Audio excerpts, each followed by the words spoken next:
Now let us analyze few other reasons why Islam permits a Muslim man to have more than one wife.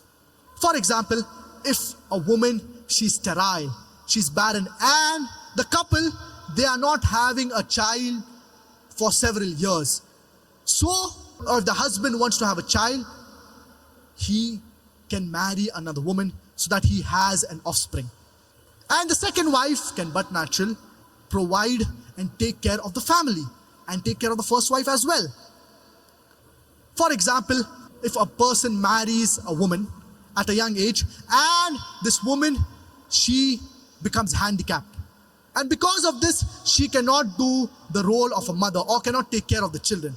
So the only option the husband has is to divorce the first wife and marry a second woman, or to keep the first wife and marry a second woman, and the second wife will provide for the family and take care of the first wife as well.